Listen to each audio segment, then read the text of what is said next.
Good morning and welcome back. I'm your host, Rich Weber, with the Florida Aviation Network. We're broadcasting live in the clear from the Howard Hughes exhibit in the Florida Air Museum. It's Sun and Fun 2013, the 39th annual Splash In Exhibit Expo. And with me today, a special guest, RAVI the Raviator. Welcome, RAVI.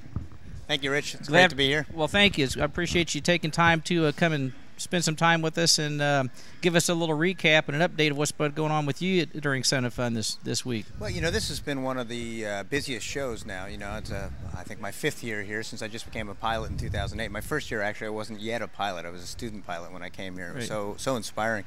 But now here in year 5, we've had a really wonderful week of doing some really good work, really looking at Lights Lean House new mission of turning aviation and Sun and Fun into really an aviation educational center and not just a fly-in, even though that's one of its greatest assets. This is a phenomenal air show, but really focusing on the education. And what I've been doing, I'm very honored to this year be Sun and Fun's honorary outreach ambassador, and so that has allowed me to go into schools and meet with kids, hundreds of kids every day, and talk to them about the magic of flight, about the opportunity to participate in one of humanity's greatest achievements. Absolutely. And I think it's so important for kids because I want them to go from looking down to looking up again.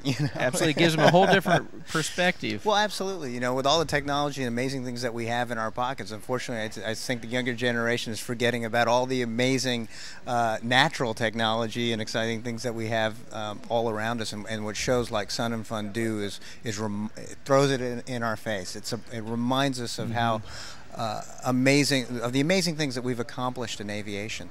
I think so, and I think what a lot of kids. Some of them, they'll look up at, they'll hear an airplane, they'll look up in the sky. There's some that don't, but after you talk to them, it kind of starts giving them a different mindset, and they're thinking differently. So now they're going to hear an airplane, they're going to hear a helicopter, and they're going to look up, and there's going to give them some. It's going to be thought-provoking, I think. Well, I think we know that that people by nature are fascinated with flight because it's something we can't do. One of the things I talk about is you can push me out a door and I'll walk on the ground. You can push me on off a boat, and I'm naturally going to float.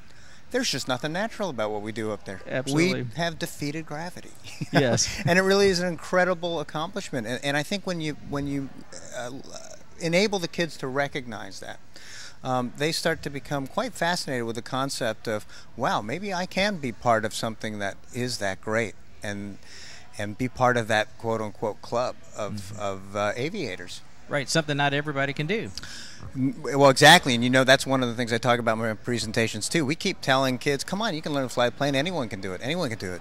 Come on, a monkey can do it. It's the worst message in the world to be sending to these kids. So that's why my presentation is called You Can Do It, and it's really about empowering the individual to reach his or her potential. And what greater opportunity to discover one's own potential than to put yourself in the cockpit of a small plane, take off, see the world from a different perspective, and safely land on the ground. Absolutely. And that kind of goes with, I was talking with George Pertesco over with the Central Florida Aerospace Academy and the Astronaut Challenge. Yeah. And that's something that's, it really challenges the students, just like with what you're doing, talking to these kids. It challenges them to kind of, take that next step and reach out and give it some more thought, and also gives them some more desires and dreams. Yeah. Well, I think and that's part of it is really live your dream, pursue your happiness, learn your craft, live your dream, and that's sort of my closing line on the presentations and the STEM education aspect. And let's not forget now, I'm a guitar player by trade. Right. So I'm into this STEM to STEAM concept and make sure that we get the arts into it too, because learning to fly an airplane does require language arts, right? We have to be concise and eloquent on the radio. We have to think before we speak. We have to know how to communicate our intentions. Absolutely. And that's a very valuable skill, in addition to the science, technology, engineering, and math, that one applies in a cockpit. I talk to teachers often too and say, you want to teach a kid how to budget a household? First teach them how to budget fuel. Right. And budgeting fuel is really the same thing as budgeting household. The consequences are much more dire, though. Yes. And that's what makes you learn, really efficiently and effectively. And it applies to everything in life. That is good, but that's important. Just what you said, that's important. It's critical that you manage your fuel because if you don't, there's going to be some serious consequences. Well, absolutely, and it's a heck of an incentive to really learn.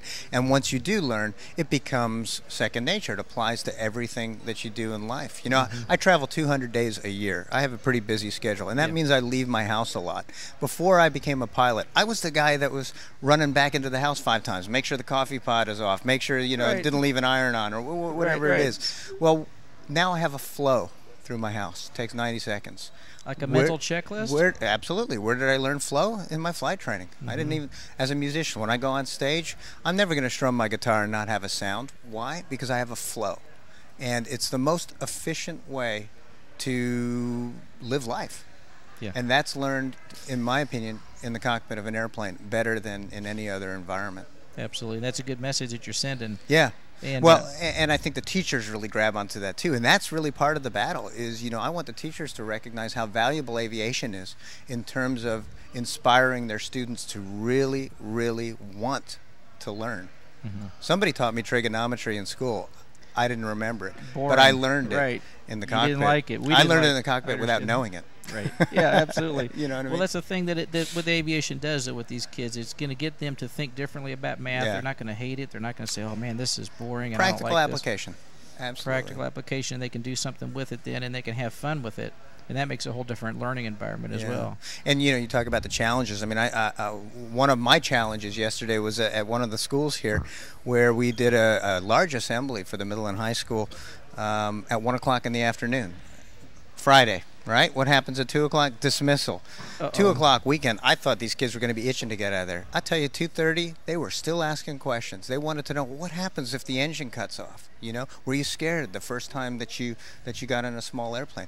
They were very curious about it, and I was very honest with them. You bet I was scared the first time I was in a small airplane. And you know what? I conquered my fears. And that's what you need to do if you're going to live your dream. So really try and put out a lot of messages like that. Excellent. That keeps them interested in.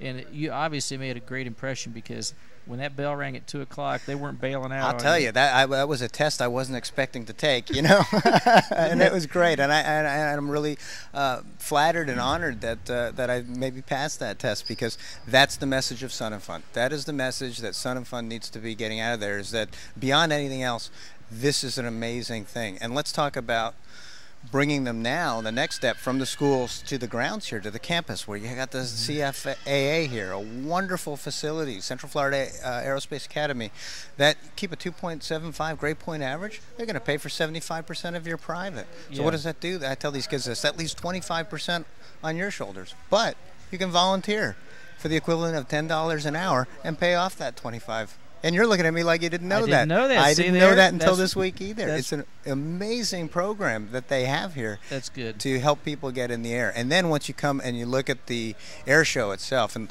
you know, let's not forget, this year we have not just a Friday night air show, but a Saturday night air show too. And that's something new for Sun and Fun.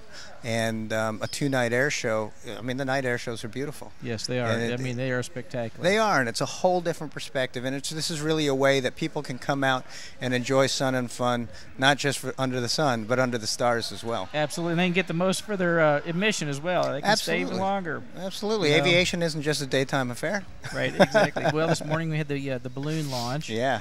What an awesome sight that is, because that doesn't happen every year. Yep. And yeah, what is that? Once every 3-4 years or something like that, I'm told. Yes. So that gave a good start for the day, and there's all day today, and there's tomorrow too. So there's plenty of things to do. Now, did you happen to make the air show last night? I did. Oh, you bet. I wouldn't miss that. Well, you know, it was a very, of course, the weather. We weren't sure what we were going to be encountering in the evening, but the weather turned out really nicely. And frankly, when there's some clouds up there, I think sometimes it's even more graceful seeing some of those illuminations weaving in and out of the clouds. Yes. And it's quite spectacular, really, when you think about it. And think about the skill and everything that they have to be flying at night. Yeah. And to put on the show at night. So. Well, absolutely. And then when you look at all just the different things, all the formation flying, all the beautiful lights, the helicopter that flies, the jet, what is it? The jet. I couldn't see it on the ground from where I was, but that's an amazing thing. And really all the power that's displayed. And then that fireworks show last night. was spectacular? absolutely spectacular. I mean, nobody was holding back on those fireworks. That was a very beautiful pyrotechnic production. Yeah, Sun and Fun is just amazing. It's just what a great place to come, and once again, like you said, we're getting the children here. You know, the young kids and up through adolescence. That's the point, Rich. You know, this is not just an air show. Right. It is a great air show, but this is really an organization, a year-round organization that is doing so much good, not just for aviation, but for STEM education, and really using aviation as a tool to go out there and make, you know, what are we saying here at Sun and Fun, a brighter future through aviation, yes. right? And there's nothing maybe more relevant and apropos about that than going out to the schools and creating a brighter future through aviation. And it is important. And with the you know, all you hear about is the pilot shortage. So with that now, we've got to be preparing our future with our, you know, with our children and bringing them up. So well, let's look at the statistics, right? Boeing projects 460,000 pilots needed by 2030. You look at the FAA statistics over the past 10 years, those getting their private pilot license, the numbers that they've issued has decreased by 41%. You look at AOPA statistics on flight training, we've got an 80% dropout rate. So there are a lot of things that we need to do. We need to not just address bringing people into aviation. We got to start keeping them in aviation and find out why we're having this dropout rate, why we don't have this interest. And I think that there are some things that are being done with, like everything we're talking about, going out to the schools and having some of these schools and having some scholarships and some incentives but looking at that and finding out why is it happening and what can we do about it. Well, you know, a lot of it is the airline experience that people have. A lot of the airline, you know, we all know the difficulties and challenges that the airline industry is having in its growth and in the global demand for more airline travel.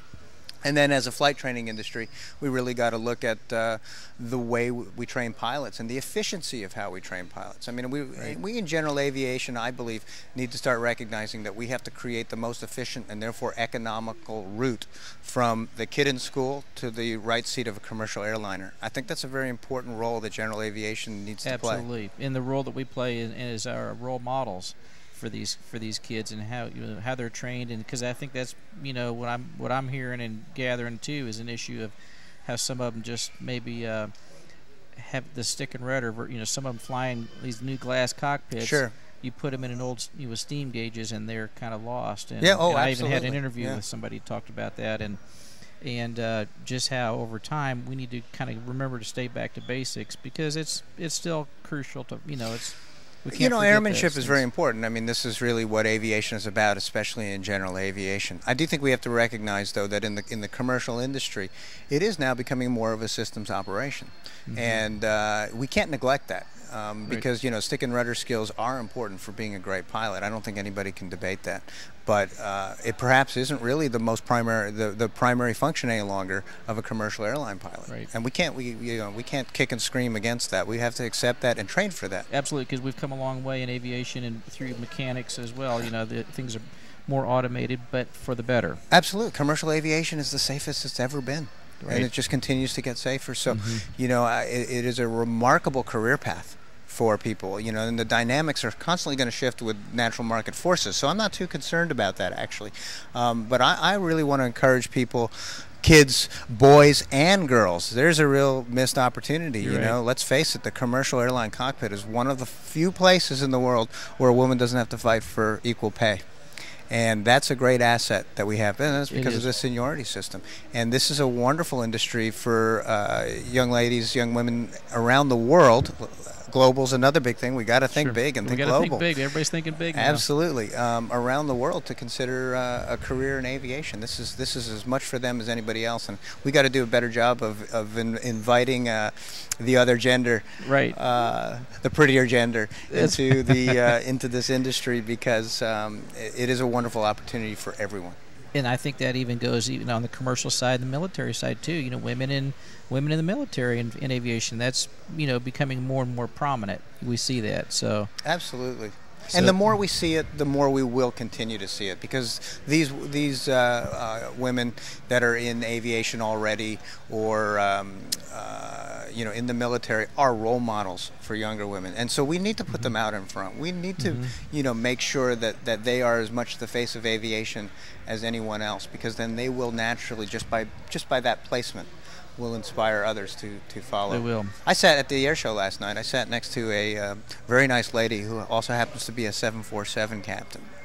And that's my passion, to fly exactly. 747, and she was so impressive. And I'll tell you, when I see a lady that has accomplished that, I just feel that much more appreciation for everything that we do in this industry. In the whole industry. Absolutely, because it's wonderful to try to break some of those barriers that do exist in society, and we can break some of those barriers right here in aviation. Absolutely, because I know it hadn't been an easy road for some, but those things are changing, and it's really coming around and gives them a lot of opportunity and rewarding for all of us in return too. So yeah, the world would be a better place if more people pursued their dreams. Absolutely. Absolutely. What's so you had you said about 3 visits of the school visits? We've done school visits just in the every last day. Couple days? Oh yeah, every day at the fly-in we've gone out. Yesterday I did 2 schools, and these kids are absolutely remarkable. Absolutely remarkable.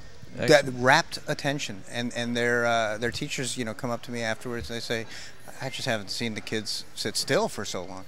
And, you know, part of my angle is I'm still a relatively low-hour pilot. I'm kind of a new kid in this industry still, trying to hold on to that. But I have flown over a dozen aircraft. And I've flown twins, I've flown float planes, I've flown a helicopter, I've flown a Cessna 182 diesel from Paris to the coast of Normandy. I've done a lot of very cool things. And all of those videos are in my PowerPoint. And these kids can see how quickly they can go from the seat that they're sitting in. I mean, let's face it, if you can do that in your first 100 hours, let's do the math here. What is 100 hours, really? It's 4 days, 24 hours in a day. Right. So I often talk about these kids. You know, the difference here between everything you're seeing is only 4 days. That's how accessible aviation is for you. Now, I got a question. Can these kids go to your website, RAVI, Yeah, the RAVIator.com, The Raviator. which is just the aviator with an R in front of it, in the middle of it. And of course they can go there, and of course they can find me on Facebook and Twitter at the Raviator.